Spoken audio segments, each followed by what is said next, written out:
tous dans l'ambiance du rallye Monte-Carlo 93e du nom. Le patron, et ça bouge et ça roule encore, c'est Sébastien Ogier, bien sûr, la preuve par 10. Bonsoir Vanessa Dessy. Bonsoir Christophe, bonsoir à tous. 2 x 5, les 10 doigts de la main pour Sébastien Ogier, vainqueur encore une fois du Monte-Carlo pour la 10e fois désormais. Bonsoir à vous Franck Phillips. Bonsoir Christophe, bonsoir à tous. Et oui, les deux mains maintenant il faut. Les deux mains, et Maninta plus Manita. Voilà. Exactement. Et 2 Français sur le podium avec Sébastien sur le Fourmont. podium. Grand rallye Monte-Carlo, dans cette ambiance, ce moteur, on a retrouvé les grandes heures, notamment avec le Turini pour conclure aujourd'hui Vanessa. Tout à fait, et Sébastien Ogier finalement a été impeccable dans sa gestion. Et finalement il consolide son expérience. C'était très chaud dès le début ce matin, il fallait se lever très tôt à 6h du matin. Des accidents, de l'ambiance, oui, on l'a fait, ben oui, il fallait bien. De l'ambiance aussi, c'est ça le rallye Monte-Carlo. C'est ça le rallye, surtout la dernière boucle, en fait tout le monde l'attend. Les spectateurs sont là pour ce fameux col de Turini, c'est ça? C'est une belle tradition ce col du Turini, il fallait choisir les pneus aujourd'hui, hein, dès le matin. C'était un petit peu compliqué dès ce matin à 6h30, parce que justement avec la pluie qui est tombée hier, donc ça a beaucoup givré. Il y a eu pas mal de boue qui est un peu restée sur la route, un petit peu comme on a expliqué hier. Et surtout le fameux Turini qui a tenu ses promesses avec une véritable piste de bobsleigh 2 km avant le plateau et toute la descente, à peu près 4 km sur la descente sur Piracava, où là, croyez-moi, avec certains choix de pneus, il y en a qui ont dû se faire des petites chaleurs. Et dès le matin, on a perdu 3 concurrents, pas l'oublier, on a perdu Ekatsuta, Ekpajari et Munster qui sont tous sortis. Ça voulait dire qu'il y avait du piège un peu partout. Sébastien Ogier, va-t-il revenir? C'est une question qu'on peut se poser. Ça fait quand même 62 victoires, c'est un sacré champion, Vanessa. Je pense qu'au rallye Monte-Carlo, on y revient toujours, n'est-ce pas Franck? Oui, on y revient toujours, Franck, oui. C'est son rallye. Attention, hein, c'est un classement partiel pour lui, pour cette année, ça sera une saison partielle, il ne va pas faire toutes les disciplines, mais là, il pointe parce qu'en plus, il a performé également dans la dernière spéciale de Turini, il a remporté, donc il a même les 5 points sur la Power Stage. On va écouter tout de suite la réaction de Sébastien Ogier, très ému au micro de Frédéric Hélion et de Thomas Deus après ce 10e succès ici, à Monte-Carlo. Comme j'ai dit à l'arrivée, c'est vrai que tout de suite eu une pensée pour mon oncle, parce que ça fait pile 1 an qu'il nous a quittés. C'est vrai que mon aventure un petit peu dans le sport automobile avait commencé avec lui. C'est lui qui m'avait vraiment lancé avec mon premier karting. On a vécu un peu tout le début du sport automobile ensemble. Et donc ce week-end, j'ai quand même eu la réussite de mon côté. On s'est fait de belles chaleurs. Voilà, comme je l'ai dit à l'arrivée, je pense que c'était la bonne étoile de tonton, comme je l'appelais, qui nous a porté chance ce week-end. Monte-Carlo a toujours été un endroit très spécial pour moi.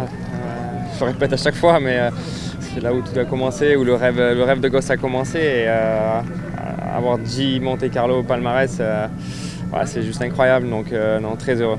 Sébastien Ogier, tout devant pour ce 10e succès obtenu en plus au sommet du légendaire col du Turini. On regarde avec vous sans plus tarder Vanessa Dessy le classement final de ce Monte-Carlo. Et oui, 2e Evans qui a tout fait pour combler l'écart. Hein. Il finit donc à plus de 18 secondes.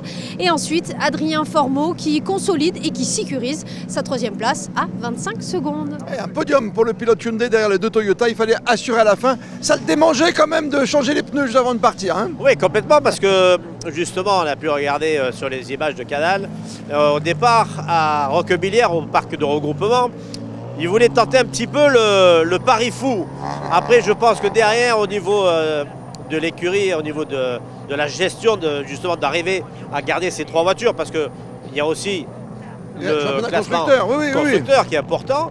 Donc c'est vrai que ce pari fou a bien fait de ne pas être respecté, parce que de toute manière, comme je viens de le dire, la descente sur Piracava en slick, croyez-moi qu'il aurait tout perdu, peut-être la 3e, sûrement la 3e et même la 4e, parce que en slick c'était inconduisible. Début réussi en tout cas pour Adrien Fourmont sur sa nouvelle monture sur la Hyundai. On l'écoute toujours avec Frédéric Hélion. Je suis très satisfait de notre week-end. On a fait un week-end vraiment solide. Je pense qu'on a même fait un très bon choix de pneus aujourd'hui qui aurait pu payer encore plus que ce qu'il a fait. Mais voilà, ça fait partie aussi du Monte-Carlo, les conditions climatiques qui changent. On aurait peut-être pu jouer la victoire finalement dans la dernière, mais voilà, ça s'est pas fait. On a décidé de quand même partir avec les clous, c'était moins risqué, et de ramener au moins des gros points pour le championnat et pour la suite de la saison. Adrien Fourmont, 3e sur le podium derrière Evans et surtout derrière Ogier. Ça y est, ça fait donc maintenant 62 victoires, 106 podiums. On le rappelle, la statistique qu'on vous donnait avec toute l'équipe de Monaco Info. 13e rallye quand même pour Sébastien Ogier, toujours premier ou deuxième, c'est formidable. Ah, ça c'est formidable, il est vraiment chez lui, on peut le dire. Bon, vivement l'année prochaine, parce qu'on a vu même Sébastien Loeb se promener sur les spéciales, hein. On verra bien. C'est vrai. Déception pour l'ancien vainqueur, champion du monde en titre quand même pour le petit Thierry Neuville. Alors week-end difficile, on l'a vu déjà à partir de vendredi, hein, cette fameuse double faute au même endroit, au même virage. Alors avec des conséquences qui ont été catastrophiques pour lui parce qu'il perd en tout 5 minutes. Plus après un petit problème sur la liaison, donc il arrive le pneu crevé, enfin bref. Un cauchemar pour lui malheureusement, notre invité de la cérémonie de départ, quand lui c'était beaucoup de choses et puis beaucoup de problèmes de réglage avec les nouveaux pneumatiques. Ouais. Donc pour lui un week-end vraiment à oublier parce que je crois qu'il a vraiment vécu l'enfer. Et même s'il a fait le travail évidemment pour son écurie Hyundai sur la fin, Thierry Neuville, on rappelle que sont sortis quand même Katsuta très très fort sur un parapet très tôt ce matin.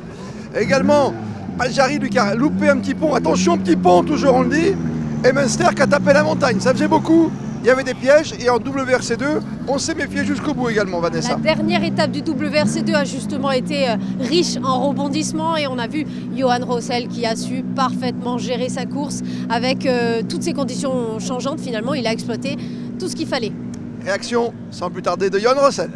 Gagner le rallye pour la 3e fois, c'est jamais pareil en fait, on s'y fait pas. C'est des montagnes russes, le Monte-Carlo, c'est toujours des hauts, des bas et il faut toujours s'adapter.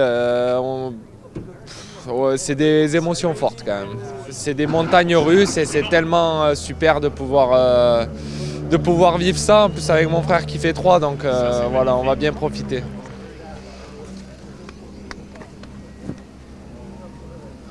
La victoire en WRC2 donc pour Johan Rossel, la victoire chez les grands, la voiture est juste derrière nous, encore ici au parc fermé avec le nombreux public de Sébastien Ogier. On n'oublie pas nos monégasques également qui étaient là, avec une triplette qui arrive toujours en bande organisée. Oui, ils sont très groupés. Bon, malheureusement, Jean-Paul Palmero a fait une grosse touchette hier, une grosse sortie de route. Et puis, mais bon, ils sont là. Le principal, c'est que l'objectif est atteint. Les 3 sont à l'arrivée et c'est ça qui est le plus important. Et applaudissements pour les pilotes monégasques comme pour Sébastien Ogier qui était juste derrière nous, qui va reprendre sa voiture avec Vincent Landais. Et on espère le retrouver l'an prochain parce qu'il a encore de belles années devant lui. À 41 ans, il n'a rien perdu de sa superbe. Hein. Ah ben non, on l'a vu avec Sébastien Loeb également. Ah, si les deux sont de retour, moi je signe pour l'année prochaine pour le 94e rallye Monte-Carlo. La suite justement, avec vous Franck Phillips. On va changer complètement de décor, hein. On fait quoi, la Suède, le Kenya? Complètement de décor parce qu'on va partir mi-février pour aller en Suède et 3 semaines plus tard on va au Kenya où on est sur 40 degrés donc ça va être compliqué pour gérer tout ça. Mais bon, ça va le faire. Merci de nous avoir suivis dans les experts, dans l'ambiance du rallye. Aujourd'hui encore avec Vanessa Dessy, bonsoir à vous. Merci. Franck Phillips. À bientôt. Et plus que jamais, vous êtes bien sur Monaco Info. Et vous pouvez les encourager. Faites du bruit!